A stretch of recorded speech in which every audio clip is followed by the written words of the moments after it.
Happening today, some really cool cars will be in one place. James Free Jewelers in Montgomery will be holding a cruise-in for the Ohio chapter of the Ferrari Club of America.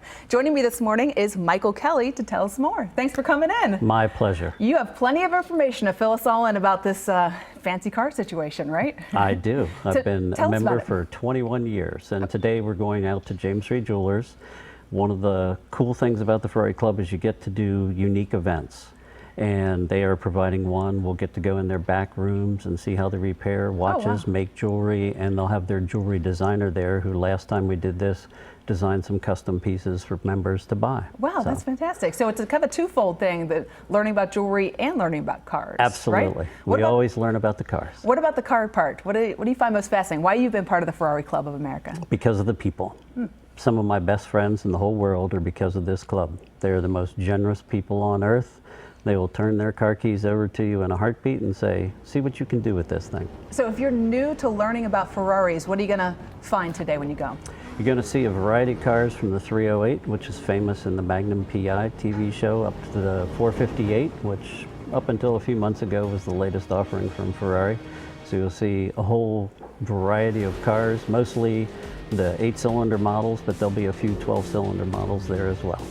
I'm not a car person. We briefly went through this already, but Ferraris, is it a speed thing? Is it a look thing, a style? What draws people to Ferraris? It is a passion. When you get behind the wheel of one of these things, you know you're in something special. And when you turn the key or push the button and that sound explodes, it's like nothing other. No other car is like this. And it looks like we're looking at a few pictures from maybe a previous event. Is this kind of the same thing you'll be doing today? You'll get to be able to touch them, feel them, yes, you will. Get in them even? Yes. Okay, great. We have very generous members. People are hopping into them all the time.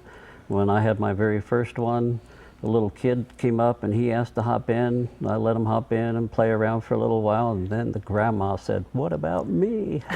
How many Ferraris do you have? Just one at the moment. Had 3. What about the tattoo on your face? I am the chief cheerleader for the club, so I am always the one trying to make the most levity out of everything. All right. Well, thanks for coming and tell us about it. Sounds like a great time today. It is a great time. Fantastic. The Ferrari Club Cruise-In will be at James Free Jewelers on Main Street in Montgomery today from 10 a.m. until 2 p.m. Thanks so much, Michael. You're most welcome. Thank you.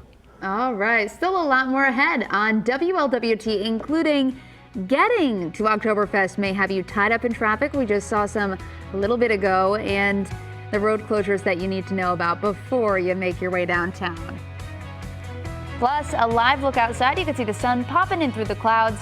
Looking nice now. Appreciate it now. Jen Shack will have more of those on and off showers throughout the day when we come back.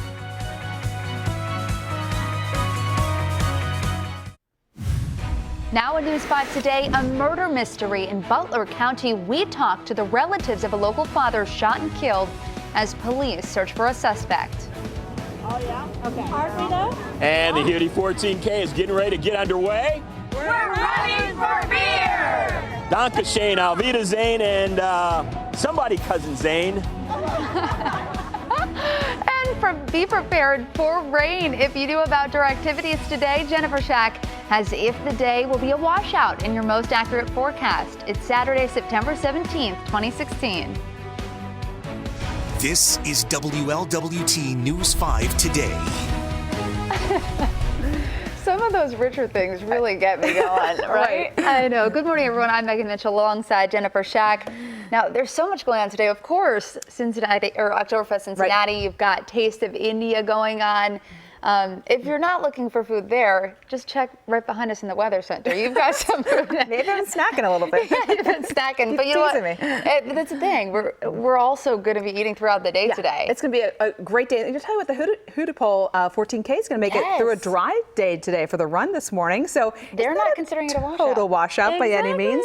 Now, but keep in mind, we do have a little bit of a concern for rain later. But take a look. Our sun up at 7:22, and we've got some sunshine. I'd say savor it now while we have it. because there is some rain to build in the next couple of hours. So, but at this point, a great start this morning. We do have rain off to our west to arrive in the next couple of hours. WLWT radar at this point, it's dry sweep. It looks like we have the radar off, but not the case. It's dry right now.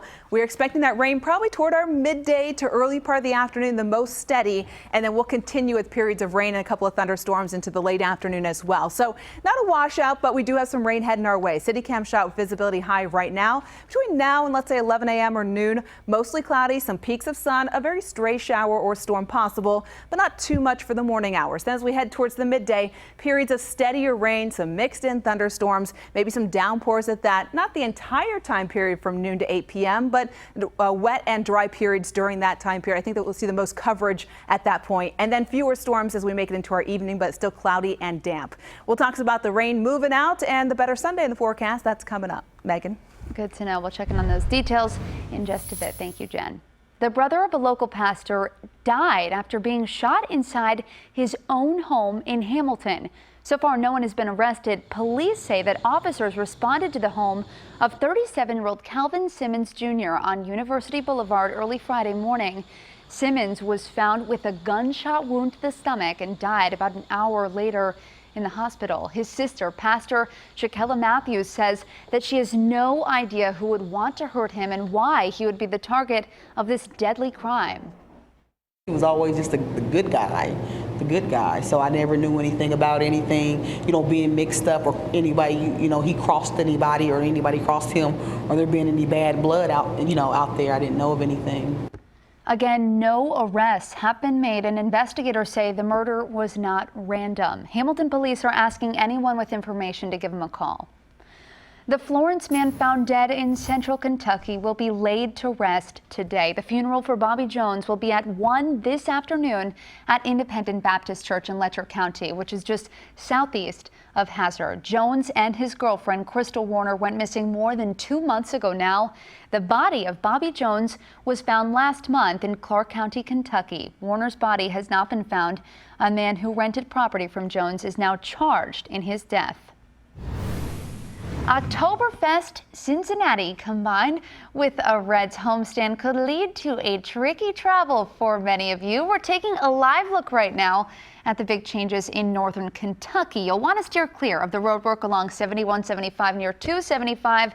Traffic is down in one of those lanes northbound in this section of Kenton County. Long delays are likely until everything opens back up early Monday morning. And of course, Oktoberfest Cincinnati has its own traffic types as well. Right downtown, the 2nd Street exit ramp is closed. You can get down to the banks using the streetcar, though. Perfect timing for that, but you won't be able to drive through 2nd and 3rd. We have a link to all those parking closures and road closures on WLWT.com. And from the Hugh DePole races this morning to the keg tapping and rot eating championship, there is a lot of events that will have drivers braving that traffic. And WLWT News 5's Richard Childs is live for us downtown, navigating through all the day's events. Richard, good morning. How are you? Megan, how can you tell? I am fantastic. It's 4 ladies and a dirndl, I think. Am I the dirndl lady? No, not a dirndl, but of course it's Oktoberfest, the party getting started. The UD 14K about 5 to 10 minutes away. These ladies stopping to start the race with us. Talk to us, ladies. How long you all been running? Decades. Oh, longer than you've been alive. Oh, well, we like that. Oh, charming here. Danke Shane, Alvida Zane, and of course Munga Zane. But this race gets going in about 15 minutes, Megan. It's a wonderful way to kick off Oktoberfest. This is the UD 14K. It is the 3rd in the Brew Series. These ladies, of course, are you all brew hogs? Yes, we are. They are brew hogs, and that's a polite thing here in the city of Cincinnati, of course. That means they've run all 3 segments of the race in the series, but it's a great way to kick off Oktoberfest. Tell me about running this. You all are doing the 14K. Yep. So Tell me about the teamwork and everybody together. So that we're part of a 6-pack. We're missing a boy, and we're missing a little mama with a baby. Uh-oh, a little mama with a baby. In her belly. So we're going to pick them up here in a few minutes and get ready to run together. Tie together. We have to be tied.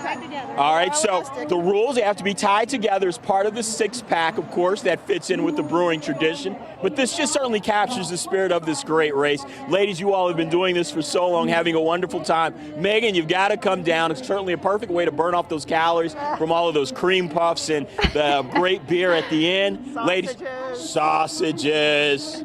All right, well, I knew somebody was going to say sausages. All right, well, again, dessert girl. All right, ladies, well, tell everybody Auf Wiedersehen. Auf Wiedersehen. All right. Well, cheers to you all. Thanks, Richard. I will be down there. And coming up, showing local youth their options, the local organization bringing historically black colleges together, and how the event could make a difference in your child's education. Plus, a live look outside at that awesome sunrise. Like I said, appreciate it now. It's not going to be here for too long today. Jen Jack will have more of your forecast when we return.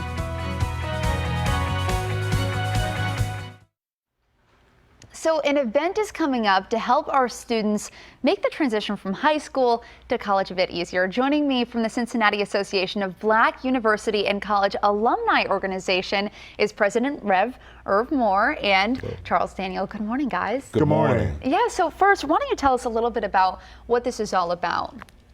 Well, KABUCA is about bringing historical black KABUCA, colleges. like you just said, this is the acronym for... Yeah. Yes. Yeah. Okay, cool. For historical black colleges, for students here in the Greater Cincinnati area to become aware of the colleges and the things that they offer as academic scholarships. And of course, next weekend you're hosting a college fair. Why don't you talk about that? Correct. It will be our 31st Black College Fair, which will be held at Tri-Stone New Beginning Church, which is located at 5550 Reading Road in Cincinnati. And we have been with Tri-Stone New Beginning Church for about 7 or 8 years now. So we have a good partnership with Tri-Stone as well as with our organization, KABUCA. And things like this are so important to transition to college for kids. So what specific things are you going to be doing there that'll help the transition? Well, one thing, we'll be doing a financial aid workshop first to give parents and students an idea where to go and look for funds. That's one of the first things we'll do. And that's so important, especially because when you're in college, you almost go in, totally dark to this experience if you don't have older kids that have done this before, right? That's correct, yes. And so what type of things are you going to be doing besides that? Well, in addition to that, and the financial aid workshop starts at 10 a.m. Okay. And the college fair starts at noon. And at noon, we will have 18 HBCUs, historically black colleges and universities, on hand with representatives to talk about their university or college and the majors that they offer. We have parents as well as students, as well as high school counselors. We've been contacted by various high school counselors who found out about our activity, and they will be coming. So. And real quick, why are these events so important for parents and students? Well, first of all, to give them an idea how to go about looking for colleges, give them also an idea how to go about finding their, what they're trying to do in their life after the kids leave high school. It's a big change when you go from high school to college. It's so true. Yes, and you don't, first of all, you don't know until you get there. It's so true. And what a perfect time to be doing it as well. Exactly, and you have so much, students have so much time on their hand in college. They got to be able to know how to use that time wisely. That's an awesome point. All right. Well, Charles and Irv, thank you so much for joining me. So appreciated. And the historically black college fair will be next Saturday, September 24th at Tri-Stone New Beginning Church. The financial aid workshop will be from 10 until noon, and the college fair will be from noon until 4. More high school teams face off on the gridiron. The highlights straight ahead in your morning sports. Plus, celebrating a local Olympic medalist, the homecoming party planned for Preble County native Clayton Murphy. And so far, we've had a little sunshine to start our Saturday, but there's still some rain and thunderstorms to talk about. We'll have that coming up. Thanks for joining us for WLWT News 5 Today. Cincinnati's certified most accurate forecast.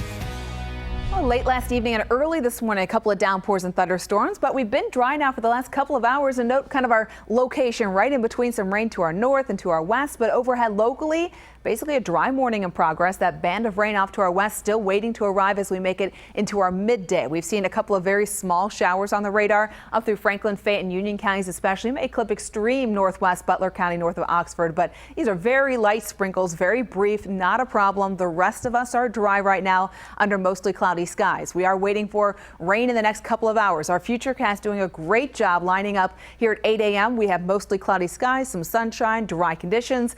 But note in the next couple of hours, we start to see that rain band invade from the west, and I think especially